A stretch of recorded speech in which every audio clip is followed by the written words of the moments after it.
o'clock in the morning on June 3rd, two men arose in Florida. They began preparing for their day's work, as they had since June a year ago.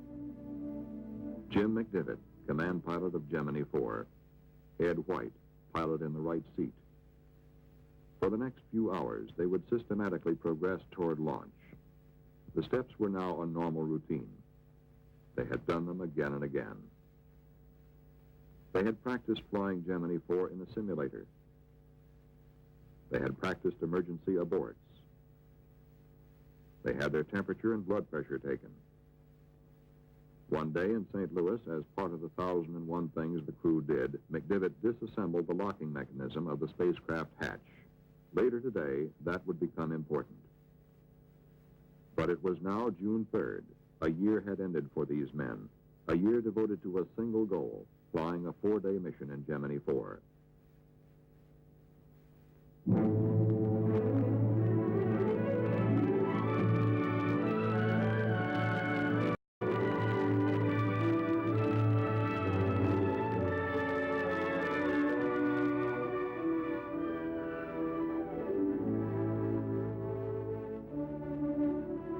In America's first long-duration mission, Gemini IV would complete 62 revolutions.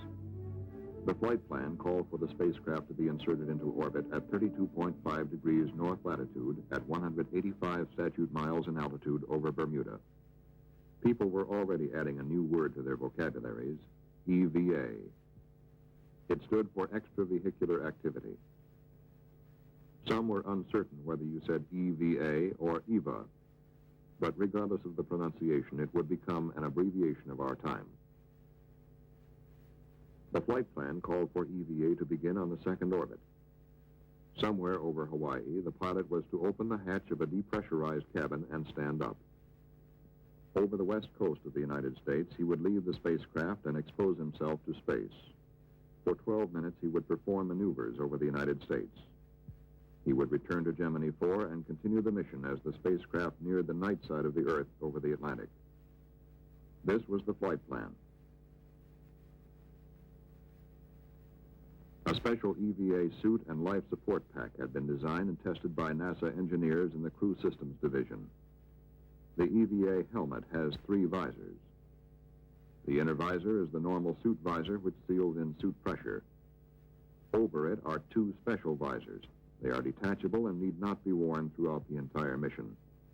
The outer or sun visor is easily recognized from its gold coating. It reflects both visible light and infrared rays. With it attached, only 10% of the sun's visible light is admitted. Beneath the sun visor, but not visible here, is an inner protective visor made of polycarbonate plastic. The Gemini suit has layers of aluminized mylar, nylon, and felt. In combination, they protect the astronaut against temperature and space particles. Special overgloves are worn to guard against extremes of space temperature if the astronaut should grasp the spacecraft during EVA. As the astronaut leaves Gemini, he is attached by a supporting umbilical line, 25 feet long. The umbilical is actually one assembly consisting of 3 elements: a nylon tension line, electrical wiring, and an umbilical line. The nylon line, or tether, is shorter than the umbilical line. It takes all loads exerted during EVA and can withstand 1,000 pounds of pull. The electrical wiring enables the astronaut to maintain direct communication with his command pilot. It also records biomedical readings for ground surgeons. The umbilical line furnishes oxygen to the suit from the spacecraft's primary oxygen system. The life support pack, mounted on the parachute harness, contains an emergency oxygen bottle. If the umbilical line should fail, the astronaut would have enough oxygen to support him for at least 9 minutes, more than enough time for him to return to the spacecraft safely in an emergency. The pilot also carries a small maneuvering unit during EVA, the so-called space gun. Designed by NASA engineers of the Flight Crew Support Division, the gun provides a limited amount of thrust from compressed oxygen for basic maneuvering experiments. Gemini IV is counting down on the launch pad. As the count goes into its final 2 hours, the crew arrives at pad 19. There have been no holes. The weather is good. The astronauts enter the elevator and ride it to the Erector Flight Room, which surrounds Gemini IV. The crew enters the spacecraft. The hatches are sealed. 7:32 Eastern Standard Time. The crew is now on countdown. They begin checking out the spacecraft systems. It is T-minus 100 minutes.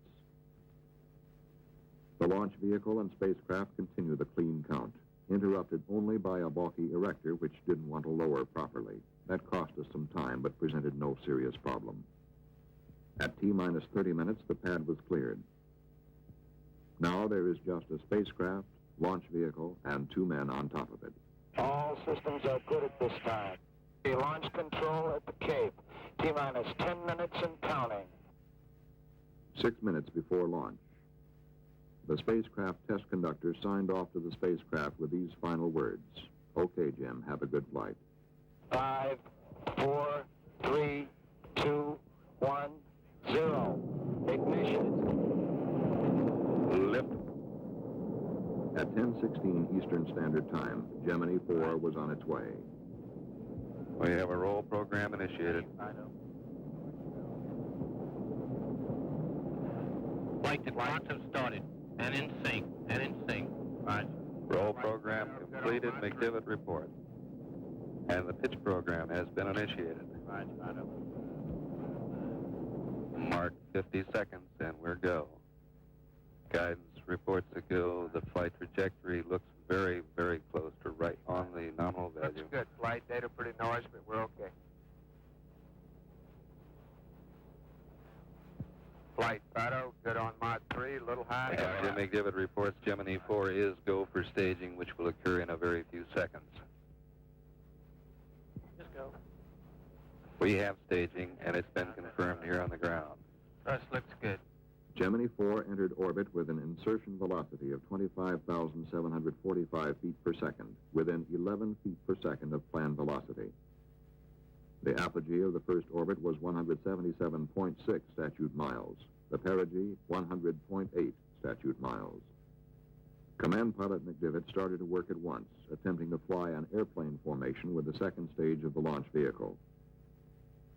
The full resources of NASA in Houston were on hand to support Gemini 4. From a new 3-storied building, flight controllers at the Manned Spacecraft Center assumed direct control of the mission for the first time in the space program. The mission director now checked the status of a possible rendezvous. Ask him about his track with the launch vehicle. Roger. I haven't decided this time. It's directly below me, about 4 or 5 feet up at our first downhill. Roger. Everything seemed favorable at that time. But as the first orbit progressed, the second stage of the launch vehicle drew away. Roger, Private. We still have the booster. We're out quite a ways from it now. It's taken a little more fuel than we had anticipated. To really make a major effort to close this last thing or to save the fuel? The answer was almost immediate from the mission director. You might tell him, as far as we're concerned, we want to save the fuel. We're concerned about the lifetime when we are matching that booster. Okay. And that was it. Okay. The second stage of the launch vehicle went on to become simply Space Object 1391. It would burn up over the mid-Atlantic 2 days later. Gemini 4. Okay, we're giving you a go for your EVA at this time. Okay. The crew started their checklist for EVA, but Command Pilot McDivitt decided not to rush things. He elected to go for EVA on the third revolution. Hawaii, Gemini 4. Go ahead, Gemini 4. Next pass around. I don't think we want to try it. Very good. Roger, understand. Next pass around. Tell him we're happy with that. Most of the world waited 100 miles below. The crew had completed final preparations. The cabin was depressurized and the hatch opened. Coming up on Hawaii, McDivitt reported that he was satisfied and ready to begin EVA. Ready to have him get out? Roger, flight, we're go. He's got some nice elevated rates, which we expected, and he's really speeded it up, but he looks great. Let's go. Okay. Hawaii. Houston flight. Houston flight, Hawaii, Capcom, go. Tell him we're ready to have him get out when he is. Gemini 4, Hawaii, Capcom. We just had word from Houston. We're ready to have you get out whenever you're ready. Okay, we better go now, is that right? Affirmative. Okay, we're still doing a little work right here. Roger, understand. Get his status, Hawaii. Gemini 4, Hawaii, Capcom. Okay, I'm separating from the spacecraft. Okay, separate from the spacecraft at this time, Hawaii. Okay, my feet are out. Okay, the feet are out. I think I'm dragging a little bit, so I don't want to fire the gun yet. Yeah, don't kill him. Okay, I'm out. Okay, he's out. He's float free.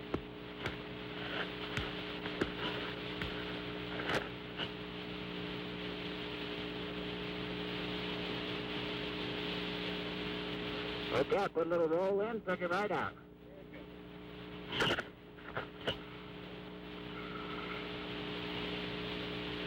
Am I in your view, Jimbo?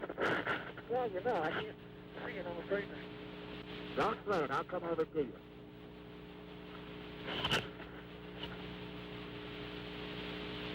Yep, there goes your glove. Well, we just let it go. All right. Okay, I rolled off. I'm rolling to the right now. Under my own influence. There goes a... Looks like a thermal glove, Jim. It is, Ed. All right. Now, I've come above the spacecraft. I'm coming back down now. I'm under my own control. Okay, I'm coming over. It looks beautiful. I feel like $1 million. Coming back to you. The gun works real good, Jim. Let me get over here where I can see. Yeah. Well, I got me upside down. Okay, don't fire the thrusters. Make that flag look pretty. Yep. Okay, I'm right by the sub antenna now. Okay. Let me get some notes for you, Ed. I ought to be getting some tremendous pictures of you. Let me try again with the Hasselblad. Okay, I think I've exhausted my air now. Stay right there. I had very good control with it. I just needed more air.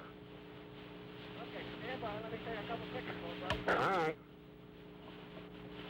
Tell me what you think. That's right. Capcom, it's very easy to maneuver with the gun. The only problem I have is I haven't got enough fuel. I've exhausted the fuel now, but I was able to maneuver myself out front of the spacecraft back. I maneuvered right up back on the back of the adapter. Just above Jim, came back into his view. This is the greatest experience. It's just tremendous. Right now, I'm standing on my head, and I'm looking right down. It looks like we're coming up on the coast of California. As I go in a slow rotation to the right. There is absolutely no disorientation associated with it. One thing about it, when Ed gets out there and starts wiggling around, it sure makes the spacecraft tough to control. Okay, I'm drifting down underneath the spacecraft. There's no difficulty with recontacting the spacecraft. It's all very soft. Particularly as long as you move nice and slow. I feel very thankful to have the experience to be doing this. I'll bring myself in and put myself out into your view. Is he taking pictures? Okay, do you want me to maneuver for you now, Ed? No, I think you're doing fine. What I'd like to do is get all the way out, Jim, and get a picture of the whole spacecraft. I don't seem to be doing that. Yeah, I noticed that. You can't seem to get far enough away. No. Texas, remote your air to ground. California, go local. I'm coming back down on the spacecraft. Listen, it's all the difference in the world with this gun. When that gun was working, I was maneuvering all around. Just for your information, Ed, we're only down to 48% on our O2. Okay. He's got O2 pressure is about 830, so stay right up there. Let me get a picture of it. Camera here? Yeah. No, not now. I'm out of it. You got about 5 minutes. Okay, I will let myself go out now.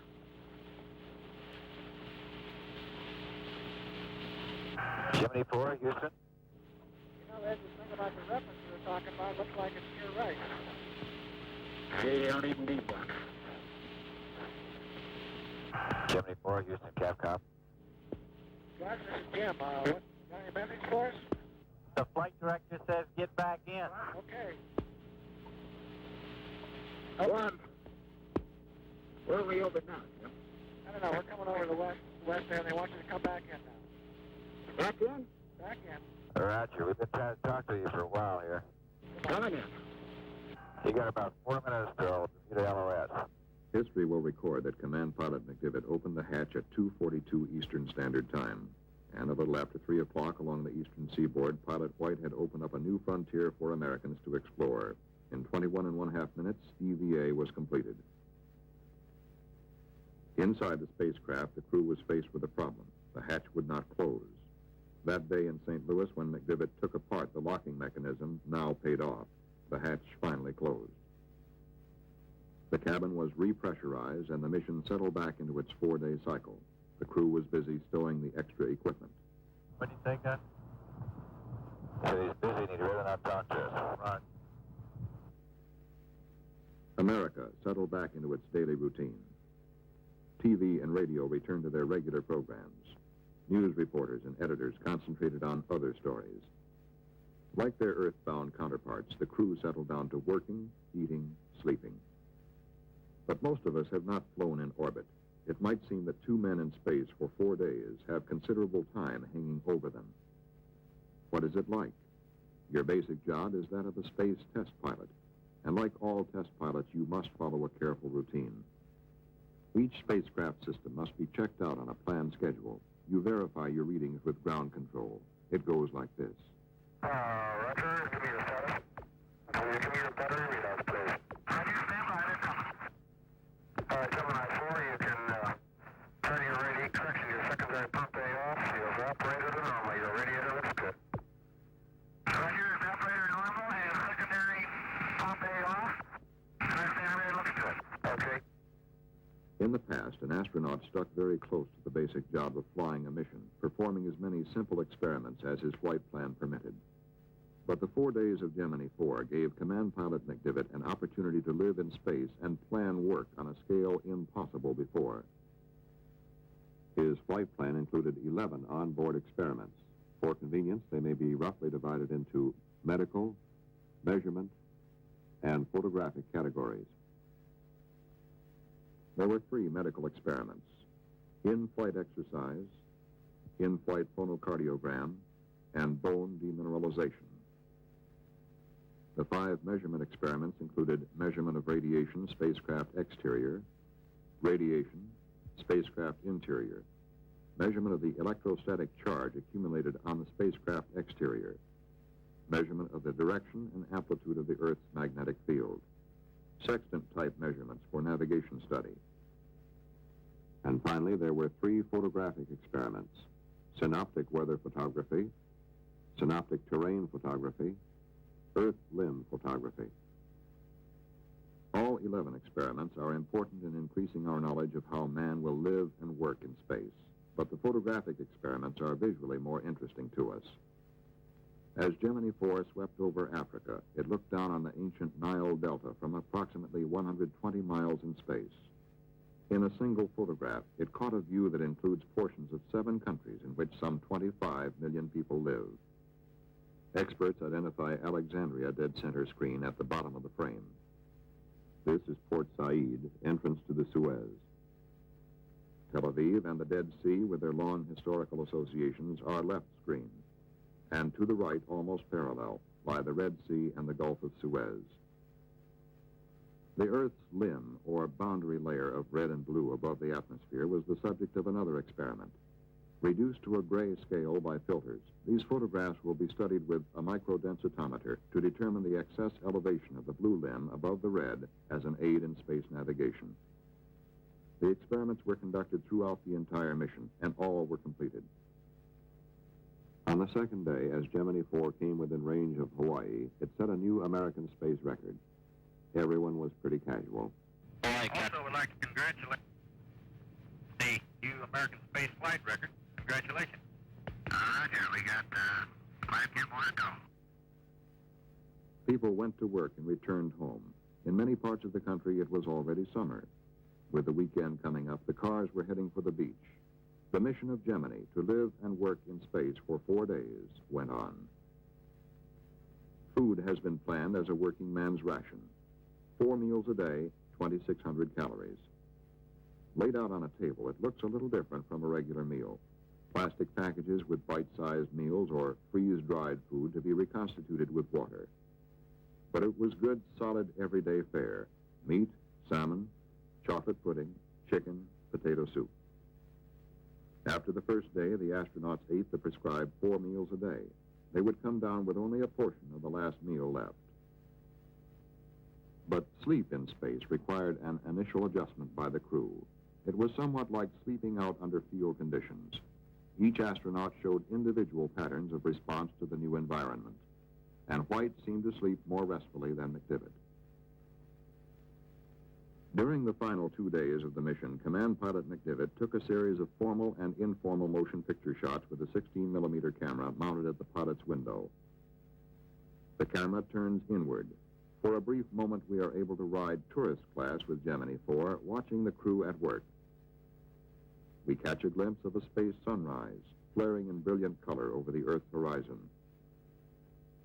Using the same camera, McDivitt photographed ground objects, including this small island in the Gulf of Mexico off the Texas coast. On another occasion, he photographed approaches to Yuma, Arizona. The detail seen here shows great promise for scientific exploration of the Earth, heretofore impossible. Using this technique, we could chart the major currents of the ocean, study weather patterns, and map the geology of the Earth. Shortly after the new shift came into mission control on the 4th day, the first spacecraft problem arose. The computer did not function. Be advised that even when I turn off the computer operates, which I still have the malfunction light on. We'll work on it. We'll give you an answer when we get one. The malfunction was pinpointed in the 49th revolution. When it did not clear up, Mission Director Christopher Kraft made a decision. Gemini IV would go to a rolling re-entry. He immediately queried the command pilot. Hey, Gemini IV, what is your feelings on a rolling re-entry versus a 90-degree bank angle? We're recommending rolling here. Yeah, get the job done, so why don't we go ahead with it? The 60th revolution, the 4th day, and the computer out, but no problem. The flight surgeons made their final checks. Both men were busy stowing equipment. Now it was the 62nd revolution, coming up on Hawaii. The orbital attitude and maneuver thrusters were fired to assure orbital decay and re-entry if the retrograde rockets did not fire. Now television and radio were back again. A nation paused on a Monday morning, waiting to fly in with the crew of Gemini IV. Give him an 8-minute mark to retro 5. Gemini 4, Hawaii, stand by for an 8-minute mark to retro 5. 2, 1, mark. Mark. Gemini 4 would fly the same type of re-entry as Gemini 2, an earlier unmanned flight. We will illustrate the re-entry of McDivitt with film from that flight. This is an onboard camera, Gemini 2, looking through the spacecraft window. The film is reproduced at 4 times normal speed. Feeling great. How about you? Gemini 4, Houston, Capcom. Oh, you'll see the my 4. Roger, you said you're rolling re-entry? Roger. Oh, your weather is still very good, Jim. Okay. Communications with the ground break off, but the onboard tape recorder is running. We listen to 2 men returning to Earth after 4 days in space. Look at us. We're making it on fire, too. Yeah. We're making putting our ionization layer out. They're not reading us anymore now, brother. There goes Florida. Or is that Florida? I believe it is. See it on your side? Yeah. They're red hot, you know. Sit back and relax. We ain't gonna do much about it from here out. No.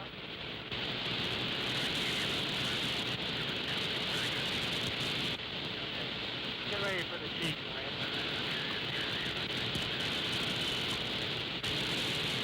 I think we got now about 5 feet.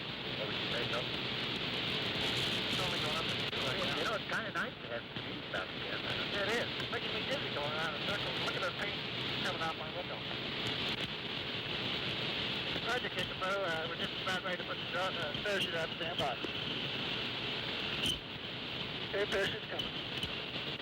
There's the read. There's the G-read. And it's a good one, isn't it? There's the read. Nobody can read me now, but does that parachute look great? You're not kidding. During re-entry, the USS Wasp launched 13 search and recovery aircraft. Gemini 4 splashed down at 12:13 Eastern Standard Time, June 7, 1965. It was sighted by a search aircraft 7 minutes later. Navy frogmen swiftly attached the flotation collar, and at 12:39, Command Pilot McDivitt opened the hatch. Both men took a deep gulp of fresh air. 4 days in space had ended.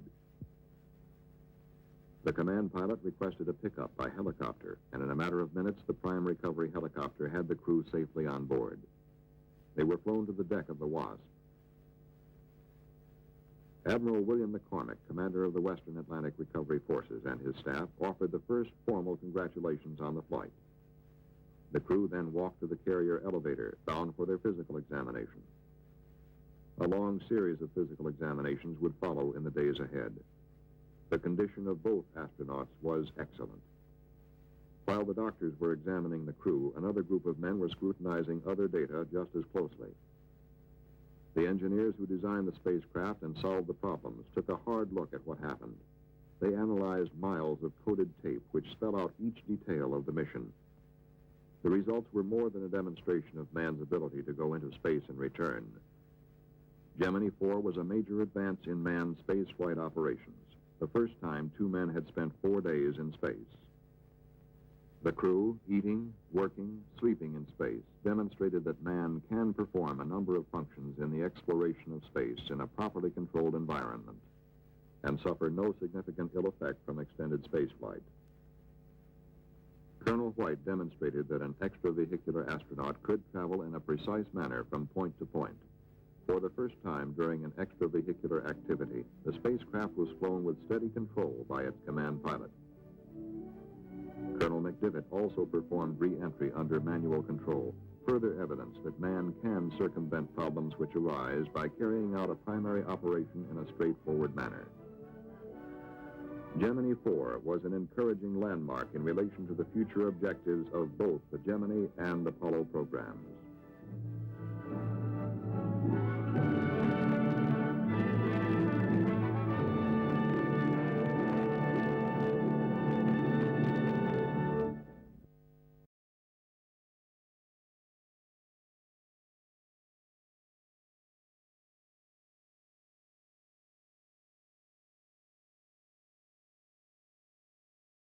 Spacecraft and expose himself to space.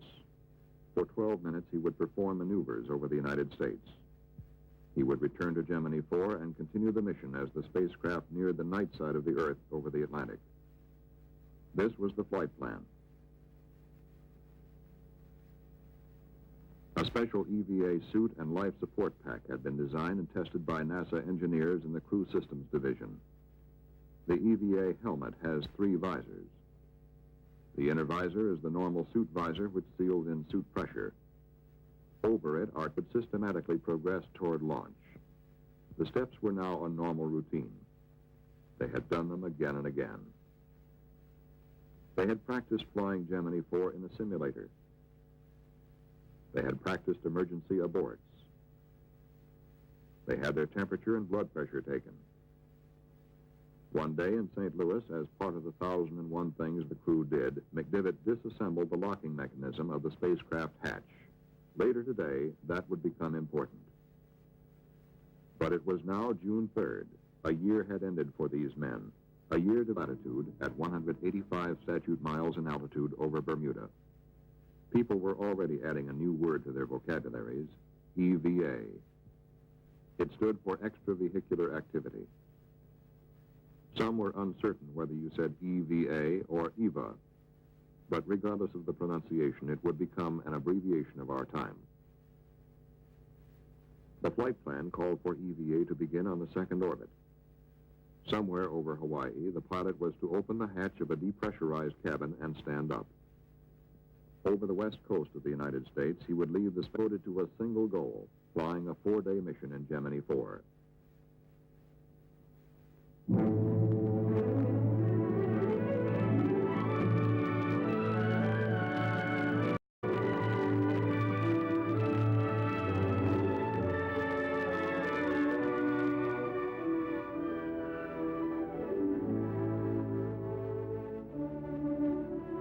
In America's first long-duration mission, Gemini IV would complete 62 revolutions.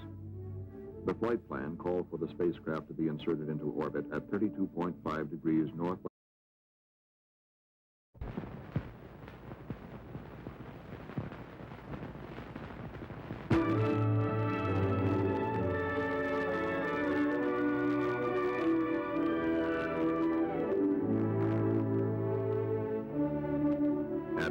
o'clock in the morning on June 3rd, two men arose in Florida.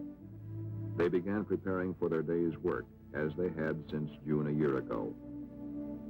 Jim McDivitt, command pilot of Gemini IV. Ed White, pilot in the right seat. For the next few hours, they would